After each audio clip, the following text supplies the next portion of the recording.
హాయర్స్ welcome to our channel. ప్రస్తుతం మనతో పాటు దాము బాలాజీ గారు సీనియర్ జర్నలిస్ట్ ఉన్నారు. వారితో ఒకసారి మాట్లాడదాం.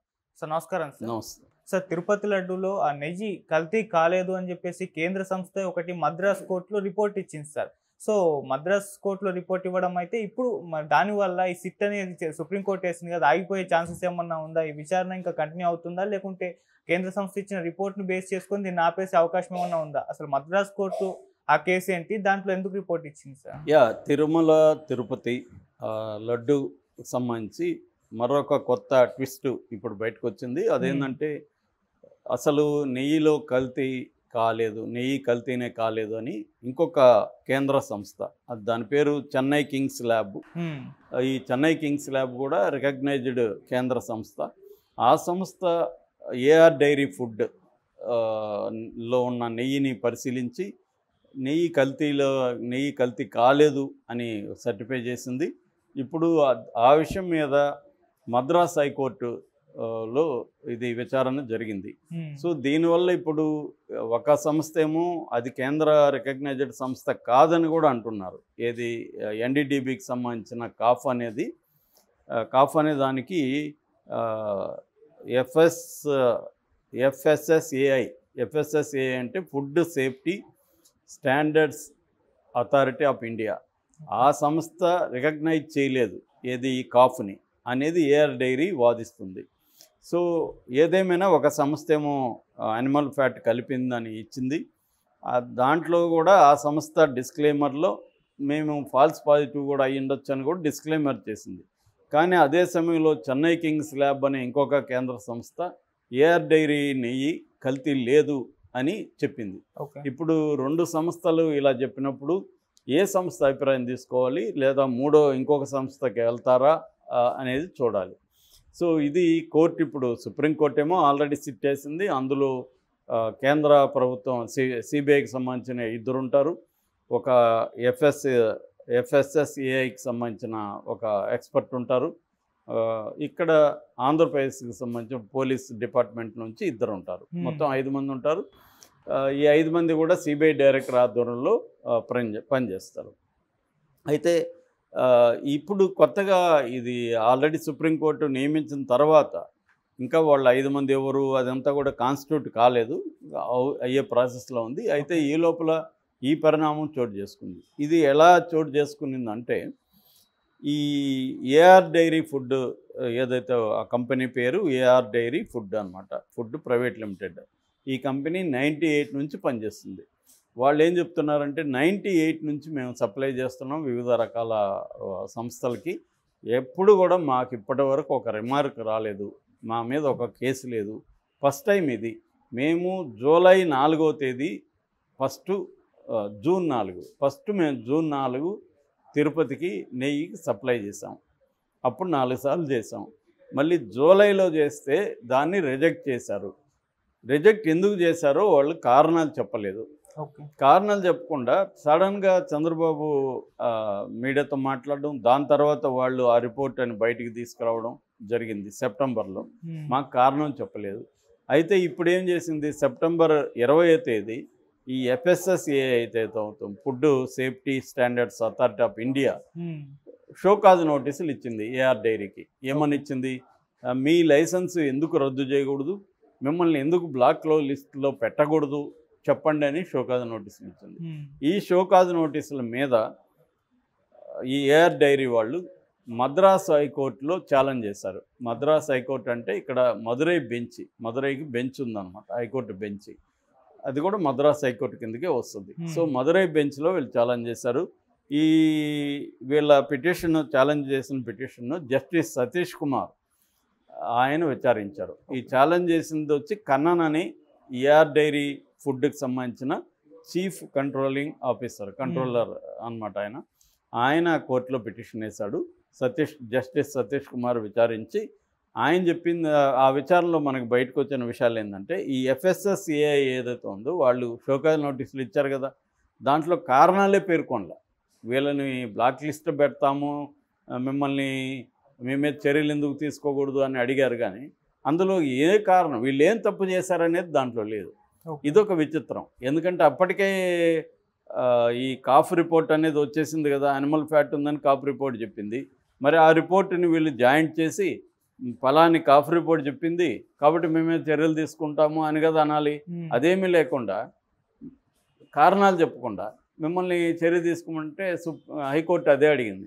అరే బాబు, మీరు నోటీసులు ఇచ్చారు సరే, కారణాలే చెప్పలేదు, దాంట్లో ప్రాపర్గా లేదు మీ నోటీసు, కాబట్టి మళ్ళీ నోటీస్ ఇవ్వండి, కారణాలు చెప్పండి, తర్వాత 14 రోజులు ప్రాపర్గా టైం ఇవ్వండి అని ఇప్పుడు మళ్ళీ బంతిని వాళ్ళ కోర్టులోకి వేసింది. ఇది FSSAIలోకి వెళ్ళింది. ఇప్పుడు వాళ్ళు ఏమి ఇస్తారో చూడాలి. ఎందుకంటే ఇప్పుడు కింగ్స్ ఈ రిపోర్టు కూడా ఉంది వీళ్ళ దగ్గర. అట్లాగే వీళ్ళు చెప్పేది కూడా ఏంటంటే 4 ఎక్స్పర్ట్లతో కూడిన తిరుమలలో ఒక కమిటీ ఉంది, వాళ్ళు మాకు సర్టిఫై చేశారు, జూన్లో కూడా చేసినప్పుడు మాకేం ఇబ్బంది రాలేదు, జూలైలో కారణం చెప్పకుండా రిజెక్ట్ చేశారు. రెండోది మాకు ISO సర్టిఫికేట్ ఉంది, FSSAI వాళ్ళది ఉంది, అన్నీ ప్రాపర్గా ఉన్నాయి, మా దీని మీద ఇప్పటివరకు ఏమీ రాలేదు అనేది వాళ్ళు చెప్పారు. ఇక్కడ ఇంకొక ప్రశ్న ఏంటంటే మిగతా వాళ్ళవి ఎందుకు టెస్టులకు పంపలేదు? 5 మంది సప్లయర్స్ ఉంటే ఓన్లీ AR ఫుడ్స్ ఎందుకు పంపలేదు? రెండవది ఇంకొక ప్రశ్న ఏంటంటే అసలు ఇది జగన్ ప్రభుత్వానికి దీనికి సంబంధం ఏంది? ఈ AR డైరీ ఫుడ్ అనేవాళ్ళు సప్లై స్టార్ట్ చేసిందే జూన్ 4న. జూన్ 4న జగన్ ప్రభుత్వం లేదు కదా. జగన్ ప్రభుత్వం లేనప్పుడు జగన్ ప్రభుత్వం సంబంధం ఏముంటుంది అన్నది ఇంకొక ప్రశ్న. చంద్రబాబు చెప్పింది ఏంది? జగన్ ప్రభుత్వంలో 5 ఏళ్లలో అరాచకాలు చేశారు, చివరికి నెయ్యి వదిలి పెట్టలేదని ఇది ఏం చెప్పాడు. కాబట్టి ఈ ప్రశ్నలన్నిటికీ రేపొద్దున ఈ కమిటీ ఏదైతే ఉందో, సిట్ ఏదైతే ఉందో, సిట్టు సుప్రీంకోర్టుకి సమాధానం చెప్పాలి. అందుకని చంద్రబాబుకి ఇవాళ తన 2 మనుషులే కాబట్టి తను ఏమన్నా మేనేజ్ చేస్తాడా అన్న విమర్శలు ఉన్నాయి. అట్లాగే CBI కూడా మోడీ కంట్రోల్లో ఉంటుంది కాబట్టి మోడీతో చంద్రబాబు మంచిగానే ఉన్నాడు, మోడీ చంద్రబాబు మీద డిపెండ్ అయ్యి గవర్నమెంట్ ఫామ్ చేస్తున్నాడు కాబట్టి అక్కడ కూడా ఉండొచ్చు. కానీ అదే సేమ్ టైం జగన్కి కూడా దీనివల్ల ఏమి నష్టం జరిగే అవకాశం లేదు. ఎందుకంటే దీనికి కారణం అని చెప్పడానికి కూడా ఇక్కడ ఏమి కారణాలు లేవు. ఇది సుప్రీంకోర్టు ఇన్వాల్వ్ అవుతుంది కాబట్టి రేపు పొద్దున్న సుప్రీంకోర్టుకి చెప్పాలి. అప్పుడేమవుతుంది, చంద్రబాబు కావాలనే రాజకీయాలకు వాడుకున్నాడు అనేది అప్పుడు మళ్ళీ ఒకసారి వస్తే వచ్చింది. రాజకీయ నాయకులకి ఎవడు ఏమనుకున్నా ఏమి ఇబ్బంది ఉండదు. ఇప్పుడైతే మనకి ఇది ఉపయోగపడిందా లేదా అనేది చంద్రబాబు ప్లాన్. అయితే దీనివల్ల ఏమవుతుందంటే నేషనల్ వైడ్ కూడా అన్ని దేవాలయాల ట్రస్ట్ బోర్డులు అలర్ట్ అయిపోయినాయి. అలర్ట్ అయిపోయి ఇటు బద్రీనాథ్, కేదార్నాథ్, అయోధ్య, పూరి జగన్నాథ్ టెంపుల్ అందరూ కూడా వాళ్ళ ప్రసాదాలని టెస్టులకు పంపించడం, వాళ్ళకి సప్లై చేస్తున్న వాళ్ళని టెస్టులు చేసుకోమని ఆ సర్టిఫికేట్లు తీసుకురమ్మడం, ఇవన్నీ మొదలైనవి. ఎందుకంటే అక్కడ కూడా ఇది ప్రపంచవ్యాప్తంగా ఇష్యూ అయిపోయింది. ప్రతి టీవీ ఛానల్ దీని మీద డిబేట్లు పెట్టాయి. సో అందుకని ఇప్పుడు చంద్రబాబు ఏంటంటే ఒక పెద్ద తేనె తుట్టిని కదిపినట్టుగా అయిపోయింది. సో ఇప్పుడు వీళ్ళందరూ వచ్చారు. అందుకని ఇండియా టుడే కూడా కవర్ పేజీ ఆర్టికల్ రాసింది, ద పాలిటిక్స్ ఆఫ్ ప్యూరిటీ అని పెట్టి టైటిల్. మొత్తం కవర్ పేజీ ఎడిటోరియల్ దాని మీద రాసి కవర్ పేజీలో అనేక ఆర్టికల్స్ డీటెయిల్గా అసలు తిరుమలకి ఇన్కమ్ ఎంత, రోజుకి ఎంతమంది వెళ్తున్నారు, లడ్డు ఎలా తయారు చేస్తారు, మొత్తం డీటెయిల్స్ ఇచ్చారు.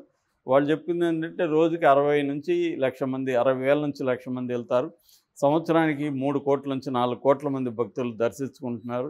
వీళ్ళ మొత్తం ఒక లడ్డులోనే వీళ్ళకి 500 కోట్లు సంవత్సరానికి ఇన్కమ్ వస్తుంది.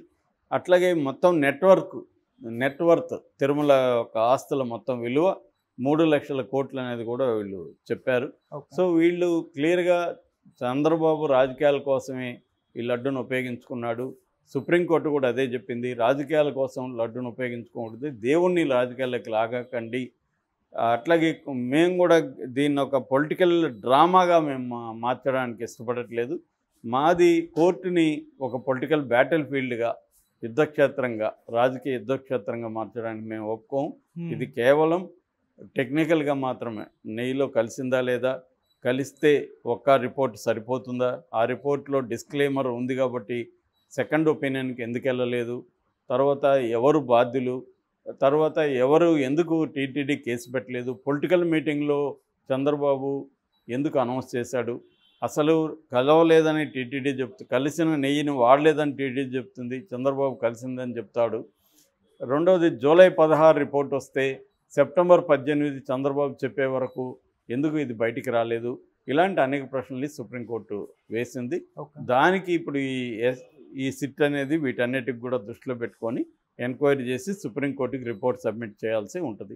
ఫైనల్గా నా అభిప్రాయం ఏంటంటే దీంట్లో ఏమీ జరగదు. ఫైనల్గా నథింగ్ విల్ హ్యాపెన్. ఎవరికి ఏమీ ఇది జరగదు. ఓవరాల్గా దీంట్లో కల్తీ ఉందా లేదా మాత్రం తేలుతుంది. కల్తీ ఉంటే ఏఆర్ డైరీకి మాత్రమే ఫైన్ వేస్తారు. దీని మీద మళ్ళీ సుప్రీంకోర్టులో ఏం జరుగుతుందనేది చూడాలి. ఎందుకంటే సుప్రీంకోర్టు కూడా చాలా జాగ్రత్తగా ఉంది. వీలైనంత వరకు భక్తుల మనోభావాలు దెబ్బతినకుండా చూసుకోవడం అనేది సుప్రీంకోర్టు చాలా ప్రయారిటీ ఇస్తుంది. సో కలిపిన నెయ్యి కల్తీ అయిన నెయ్యిని లడ్డులో వాడనప్పుడు పెద్ద ఇంక విషయం ఏముంటుంది. కలిపి ఉంటే వాళ్ళకి ఏఆర్ డైరీకి ప్రాబ్లం. ఏఆర్ డైరీ అందుకని వాళ్ళు కూడా కోర్టులతోనే ట్రై చేస్తున్నారు కాబట్టి వాళ్ళు కూడా భయపడట్లేదు. ఎందుకంటే వాళ్ళ ఒకటే భయం ఏంటంటే బిజినెస్ మాకు దెబ్బతింటుంది దీనివల్ల, బ్యాడ్ నేమ్ వల్ల అనేది ఒకటే వాళ్ళ కన్సర్న్ తప్ప మేము 98 నుంచి ఉన్నాం, మేము కూడా అనేక స్ట్రిక్ట్ క్వాలిటీ మెయింటైన్ చేస్తున్నాం, అవన్నీ వాళ్ళు చెప్తున్నారు. ఓకే.